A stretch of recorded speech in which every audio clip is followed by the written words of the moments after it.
Welcome to the Visibility Strategies for Women Entrepreneurs podcast, where we empower female business owners to step boldly into the spotlight and claim the recognition they deserve. I'm your host, Tori Barker. I'm passionate about helping women like you transform your visibility into tangible business success. Each week on this show, we'll dive deep into game-changing strategies, share inspiring success stories from women who've mastered their visibility, and offer practical, actionable advice you can implement immediately. Whether you're just starting your entrepreneurial journey, pivoting your business model, or ready to elevate your existing presence to new heights, you'll discover effective approaches to create exciting opportunities and expand your reach. So let's harness the power of strategic visibility and grow your business together. Welcome to the show. Have you ever felt the pull to leave what's comfortable and build something of your own? In this episode, I sit down with Gabrielle Mills, founder and president of Sourced, to talk about what inspired her to walk away from a corporate career and take the leap into entrepreneurship. We dive into the visibility shifts that come from being the face of your business, the early mistakes that turned into powerful lessons, and why sometimes the best first steps towards visibility is simply putting yourself out there and doing the thing. It's honest, inspiring, and packed with lessons you won't want to miss. Gabrielle, welcome on the show. Thank you so much for being here. Thank you for having me, Tori. Well, I am super excited to learn more about you, have the audience learn about you, and talk about your growth, your business, and how we can tie that all into visibility. So let's start by the big story of what inspired you to leave your corporate job and launch into your business, Sourced.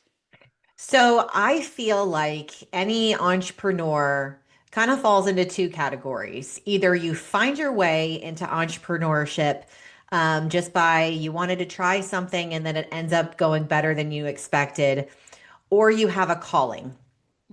I was a person that had a calling, and there's a little bit of a backstory of how we ran into our concept and how we built it. But when we decided, and we being me and my business partner, who is also my mom, so there's a fun little nugget there. When we found our business concept and we were ready to jump in, I know I was a person that couldn't do a corporate gig and a side hustle. I really respect the people that do. I am so passionate. I have to give my full self to what I'm doing.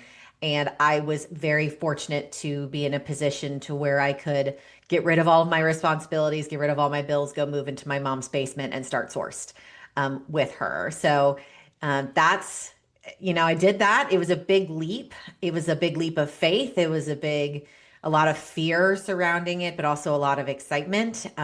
We just literally started from $0 in the business and grew it from there. Neither one of us had done this before. We just really just jumped out of the plane and hoped that we could build the parachute on the way down. Well, I love that because I can absolutely relate to that because I'm very similar in the fact that I left my corporate job because I couldn't find anything out there that spoke to me, really felt like was the next step for me. I had this kind of burning desire inside of me to do something more than what I was doing and felt like I had that capability to do it. And so, again, I was a technician, right? I was a marketer. I had the techniques and the experience of marketing, but I hadn't been a business owner or an entrepreneur. I didn't really know what that was going to be until, taking that full leap. And then, you get to a point and you're like, okay, this is really what I'm meant to do. I love it. Yeah. I was only recently became a parent. I only recently became a parent. However, when we started the business 9 years ago, even though I wasn't a parent, I would still make a parallel into this must be like parenthood. Because and now that I am a parent, I can say it is, at least in my perspective, because it is the most rewarding, gratifying work in the world. Like to be able to build something that you created. The struggles are yours, the decisions are yours. Sometimes that's not a great thing. Right. Sometimes you wish it was somebody else. Very much like parenting. Um, right. But it's hard. It's hard as hell. And there's a lot of moments where you have no idea what you're doing, and there's a lot of sleepless nights, and there's things that you're like you really regret making that decision that way, and blah blah blah blah blah. But then it's still the best thing you've ever done. And it's so Yeah. like I was just like, this has to be what parenting is like. And it is, I do feel like they do have some parallels between Yeah. them. Yeah, I mean, a lot of times people will say literally, my business is my baby, right? Like I Oh, have it is. grown this thing and it's like my baby. So it's absolutely the Mhm. same. And Totally I is. mean, the other thing too, at least for me at the time, was this gave me the opportunity because I did have young kids when I started the business, gave me the opportunity to be more present for my family, right? I could take the kids to school, I could pick them up, I could go to the sporting things. And so it's like, I reflect back, like, was this the best decision? Yes, it was the best decision for me, the best decision for my family. And it continues to grow and evolve, even though there are hard days and there are great days. Like, it's always a journey. But yeah, I mean, anyways, we could probably talk about that as our own topic. Yeah, I could tell that we would really have a good time talking about that over coffee or something. So let's dive a little bit into so you started this business and what is tell everyone what it is that you guys do at Sourced. Sure. So, Sourced is a back office services company. What we didn't mean to do, but what we inevitably did, is start five businesses at the same time. So, one side of our business is fractional. And on that side, we have a full scale accounting firm. We Mm, have a full scale marketing agency. We do fractional HR and we do fractional administrative support. Most of the time, it looks like VAs, virtual assistants, but it yeah, can look like paralegals, client service managers, things like that. sure. So that is for businesses that don't need a full-time person in that position or in a position, or they need multiple people. They need lots of different types of help, but they pay for it fractionally because they're getting the services Right. fractionally. Now, for the clients who are a little bigger, or they have roles in their organization where it truly is a full-time need, we do direct hire talent acquisition placement for them. We serve the small to mid market companies, and we really just listen to the challenges that they have. And we say, all right, so you've got an accounting need. Usually they come to us and they're like, I need a full time controller. But we're able to have a conversation and say, okay, well, we can hire you a full time controller. But have you ever considered fractional accounting? Because this doesn't seem like a full time role. It Yeah. seems like you could save a lot of money if you do it fractionally. And they're like, okay, that's great. And they're like, oh, by the way, could you do our website? And we're like, yeah, we've got a marketing agency. We can do your website. And we can also hire that other person, the engineer in the job or the project manager in the job. So Yeah. there's a lot of ways that we support businesses of lots of different sizes with their back office needs. I love that. And I want to touch on this a little bit later about how that really helps with the companies that you're working with, how what you do helps with their visibility. But before we get to like the companies that you work with, I want to talk a little bit about your visibility and Mhm. how that has shifted from the corporate space. Like when you were in your corporate role, I know that you worked for some pretty prestigious companies. And so visibility was something that you naturally had with those companies. How has that differed now as an entrepreneur and a founder for your own company? How has your visibility approach changed? Oh my gosh. I don't know if I had an approach at all for visibility in my corporate life. Mhm. My background is in marketing and branding, so I understand the value and importance of a brand, whether that be a company brand or a personal brand. That's my trade, if you Yeah, will. yeah, But that is, and while I understand that that's really important, it's completely different in your own business. But I did apply a lot of what I learned to my business when I went out on my own, but it was completely different. In terms of my own personal visibility when I was in corporate, I don't think there really was any, to be honest. I mean, like I had a LinkedIn page. Did I yeah, use it? No. I'm going to date myself here, but recruiters were just starting to use LinkedIn for recruiting. So I would get some messages from recruiters, and I thought it was a scam because Yeah. it wasn't really happening, and I wasn't using LinkedIn at all. So beyond that, I mean, there wasn't any There visibility. wasn't a need. Yeah. It wasn't, I mean, I'm sure there was a need. I just didn't do anything. But when we started Sourced, that is all you have as a new brand specifically, but also just trying to drive sales for a new company.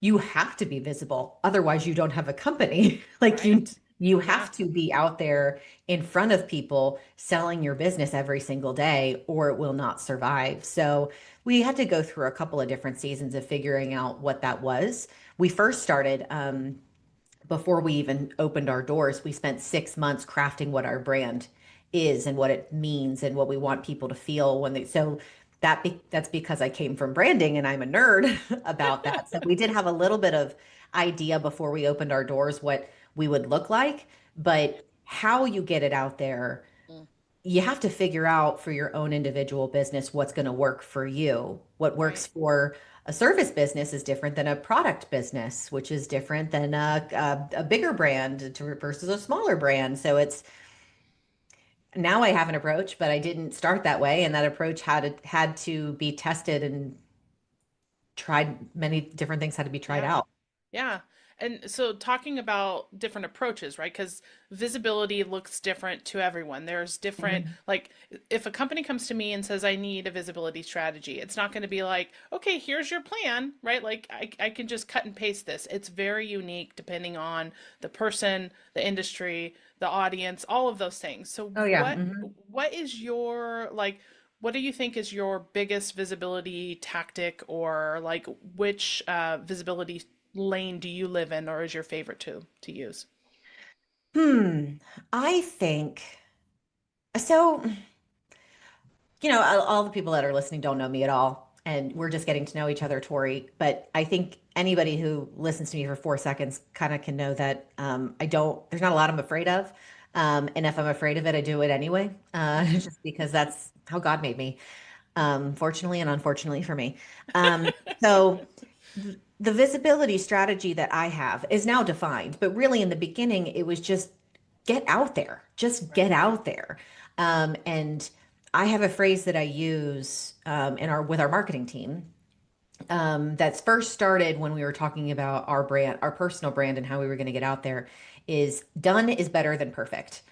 Sometimes just out there is the Mhm. best thing that you can do because you can perfect it to high heaven. It will never be perfect. It just will, there will always be something that you can tweak, but it's better that you're just out there. Right.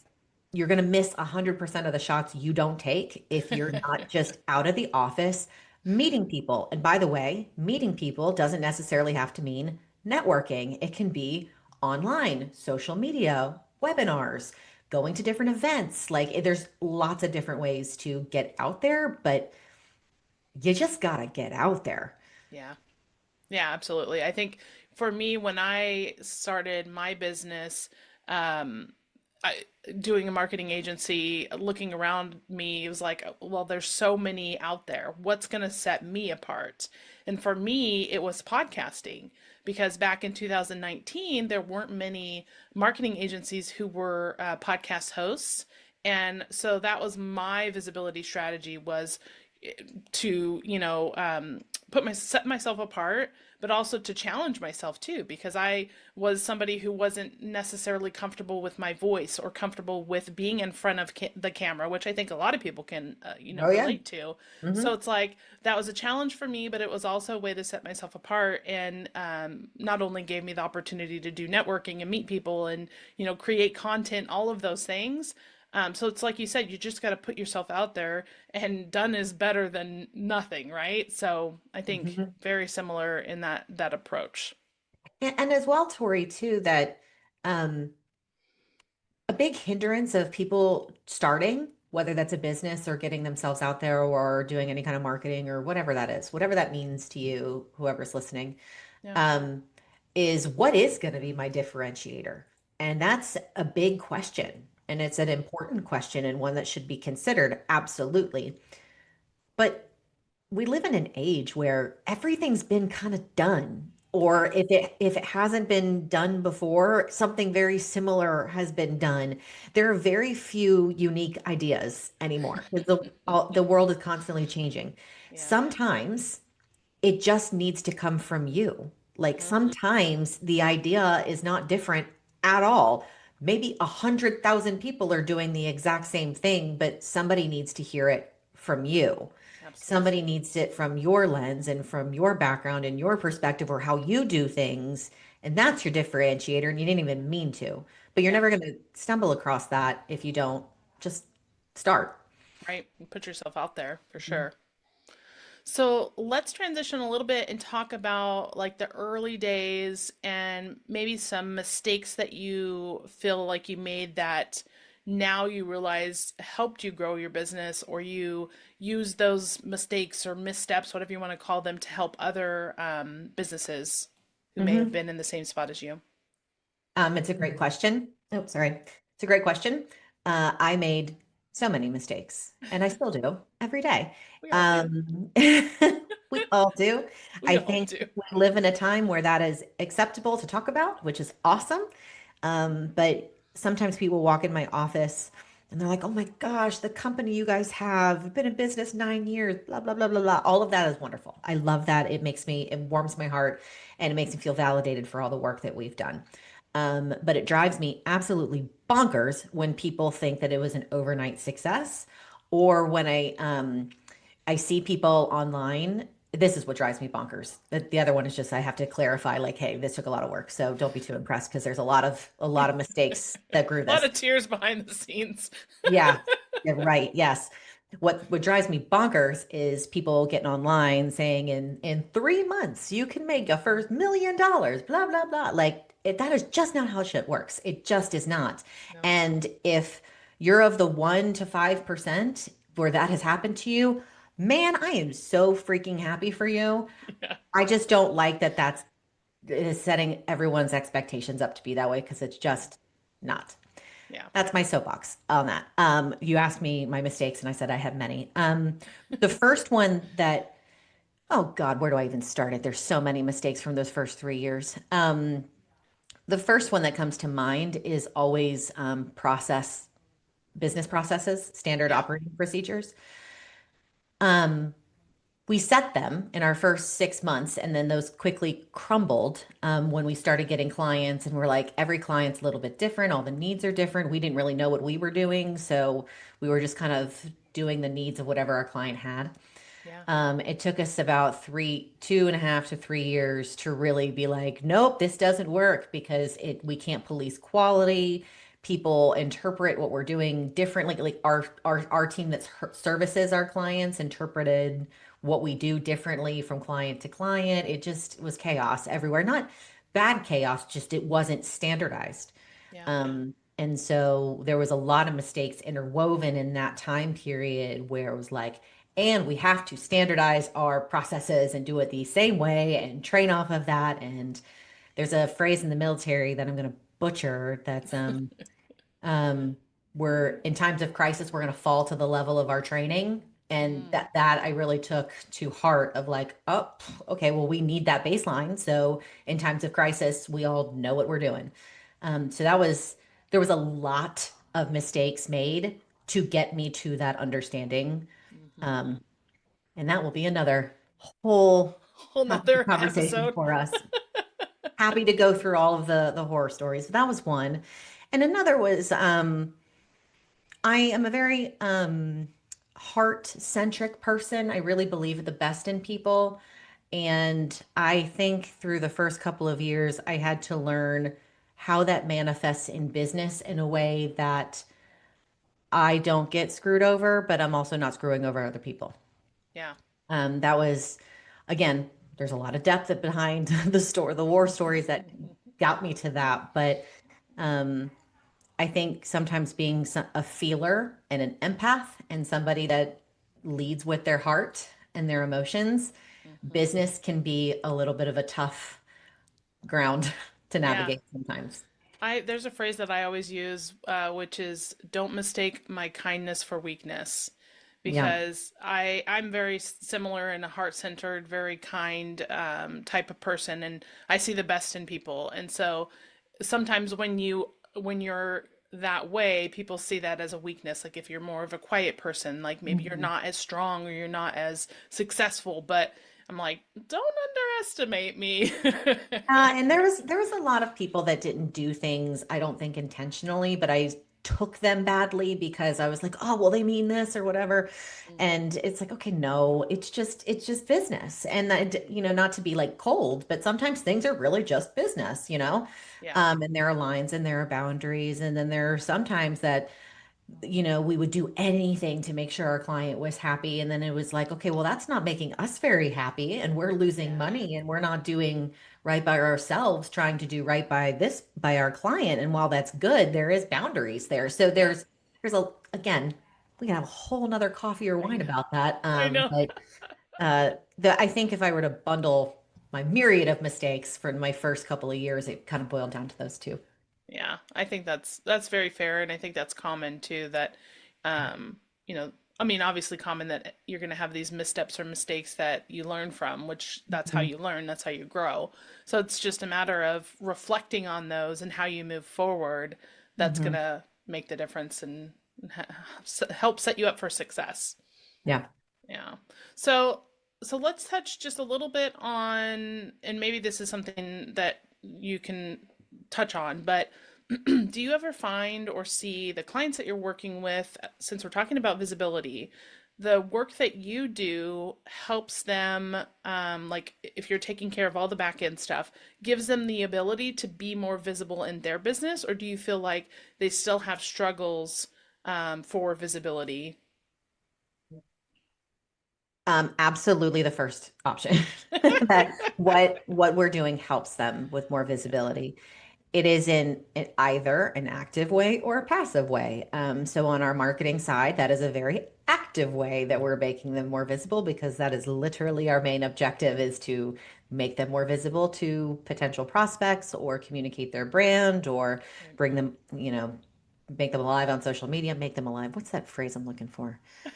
Whatever. Bring them to life on social. Yes. Creating videos, things like that is very, very active. Accounting doesn't do any of that. Admin support doesn't do any of that. HR doesn't do any of that. But it does free them up to do more of the things that they need to do on the front of house level. Yeah, especially if they're a smaller business and they're doing all the things, right? Hmm. They don't have the ability to focus on putting their brand out there, putting themselves out there, doing the networking, having, meetings and calls because they're too, involved with the behind the scenes Yeah, accounting or yeah, processes, that sort of thing. So, definitely from my perspective, what you do gives them the ability to be visible, may not be the technique, right, or the source unless you go on the marketing side of things, but it does free up that time for them to focus on that as a priority in their business. yeah, absolutely. An example of that is myself. So there was a time in my business that um, you would I wasn't on any so I'm using social as an example because that's the easiest way to be visible these days, right? Yeah, So there's definitely I don't want to pigeonhole the visibility conversation just into social media because it's not. it's not, right? But in the beginning, I was not on social media a lot because for me personally, now with my business is a different story, but for me personally, and people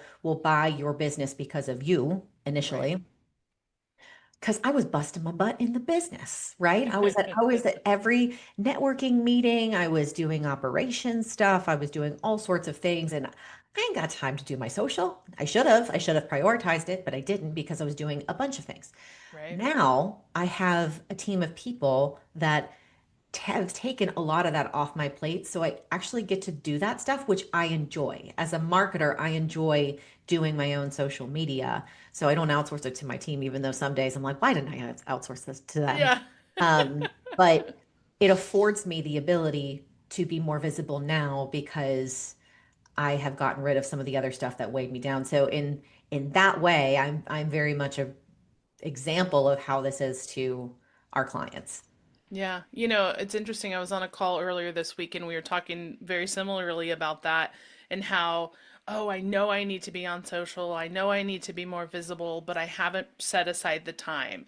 And so it was like an in-depth conversation about like prioritizing and systematizing and strategizing how to put your own visibility strategy together, right? So that you can be consistent because that's one of the biggest things in visibility is consistency. You can show up, on social, once a week or once a month or, all these things. But if you don't have a consistent pattern, it's not gonna give you consistent visibility. So Right. it's all about, setting aside and prioritizing, which, as entrepreneurs, we're guilty of, but we need to take our own advice, right? And put ourselves on that path. Absolutely, we have to take our own advice, but also it's got to match your season too. True. Like I want to make sure that people give themselves grace to we're all just doing the best that we can. Yeah. And if it's not your season to focus on that stuff, it's because your season has requires you to look elsewhere, and that is okay too. It's not forgetting that it's important and that you do need to circle back around to it, or you need to, if it's really important, prioritize the time. But if other things have to take priority because they're just bigger at the moment, because as entrepreneurs, that is happens often, uh, go easy on yourself. You're doing the best you can. Give yourself a little grace. Hmm. Well, it has been amazing talking to you. Like we've said over and over, we can have sidebar conversations. We can go into a whole other interview. I just appreciate you coming on, sharing your insight, your success stories, your journey, and I really feel like people can take some golden nuggets from this and apply it to what they're doing in their own business. And so, just wanted to say thank you for being a guest here today. Well, and thanks for having me, Tori. It was awesome getting to talk to you about it. Now, if somebody wants to get in touch with you, what's the best place that they can reach out? So I am thankfully, because I have a great team that allows me to do it, most active on LinkedIn and Instagram. So you can find my company at getsourced.com, getsoruced.com. You can find me on LinkedIn, Gabrielle J. Mills, or Instagram, Gabrielle.speaks. Awesome. Well, thank you again. It's been a pleasure having you as a guest. Thanks, Tori.